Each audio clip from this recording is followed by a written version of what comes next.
গ্রামের সব কিছুই কেমন যেন একটু অন্যরকম আর একটু ভালো লাগে, বেশি কাজ করে থাকে, যেমন খাবার দাবার সব কিছুতেই। আসসালামু আলাইকুম, দিস ইজ মে মাহি, চলে আসলাম আনাদার ব্লগ ভিডিও নিয়ে। সবাই কেমন আছেন? আশা করছি সবাই অনেক অনেক ভালো আছেন। আমিও আলহামদুলিল্লাহ ভালো আছি। গ্রামে আসার পরে আমার সব থেকে ভালো লাগার জিনিস হচ্ছে খাবার দাবার, মানে খুব ফ্রেশ ফ্রেশ খাবার দাবার খাওয়া যায়। এই ধরেন ক্ষেত থেকে তুলেই শাক রান্না করা যায়, বা মাছ একেবারে তাজা তাজা পদ্মার পাড় থেকে মজার মজার মাছ এনে রান্না করে খাওয়া যায়। আবার ধরেন যে গরু জবাই করছে মাত্র, সেই মাংস এনে রান্না করে খাওয়া যায়, মানে সব কিছু টাটকা থাকে এবং ফ্রেশ থাকে। তো আমিও মানে এই জন্য গ্রামের খাবারটা আমার কাছে খুবই বেশি ভালো লাগে, আর আমি খুবই এনজয় করি গ্রামের খাবার। গ্রামের সব থেকে আমার কষ্টদায়ক জিনিস হচ্ছে যে ভাই, এত গরম পড়ে, এত বেশি গরম পড়ে, মানে অসহ্য হয়ে যায় এই গরমের জন্য। বিশেষ করে যখনই আমার গ্রামে আসা হয়, আমি আসি প্ল্যান করে যে আমি 1 সপ্তাহ থাকবো বা 10 দিন 15 দিন থাকবো, এইরকম একটা প্ল্যানিং করেই আসলে গ্রামে আসা হয়। আর সেই প্ল্যান অনুযায়ী ব্যাগ ভর্তি করে কাপড় চোপড় সেই ঢাকা থেকে টেনে গ্রামে আনা হয়।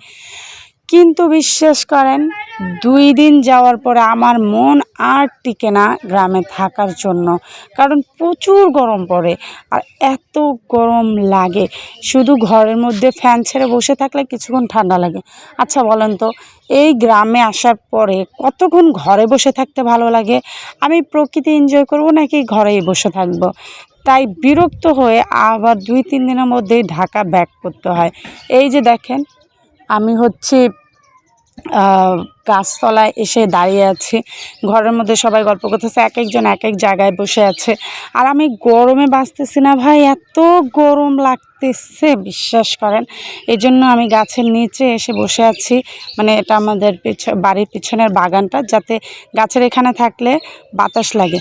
আর সবচেয়ে বড় কথা কি জানেন, আমাদের বাড়ির সাথেই নদী, মানে বেশি দূর না, কি মানে 2 মিনিটের রাস্তা নদী দেখা যায়, পর্দার পার আর কি।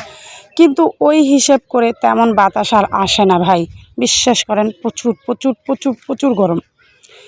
উফ, যাই হোক, সবার ঈদ কেমন কাটতেছে? আমার ঈদ মোটামুটি ভালোই কাটতেছে, মানে গরম বাদে মোটামুটি ভালোই যাচ্ছে আলহামদুলিল্লাহ। সবাই ঈদে মেহেদি লাগিয়েছেন, আমি কিন্তু কালকে লাগিয়েছি, কারণ ঈদের মধ্যে আমার মেহেদি লাগানো হয় নাই।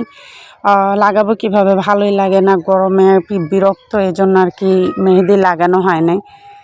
যাই হোক, সবার মেহেদি লাগানো হয়েছে কিনা জানাবেন, আর কার কেমন ঈদ কাটতেছে সেটাও জানাবেন, কে কোথায় ঘুরতে গিয়েছেন সেটাও জানাবেন, গ্রামের বাড়িতে গিয়েছেন কিনা সেটাও কিন্তু চাইলে আমাকে কমেন্ট করে জানাতে পারেন। সবাই ভালো থাকবেন। আজকের মতো ভিডিওটা এখানে শেষ করছি। আসসালামু আলাইকুম, আল্লাহ হাফেজ। পর্যন্তই সবাই ভালো থাকবেন। ঈদ মোবারক। আসসালামু আলাইকুম।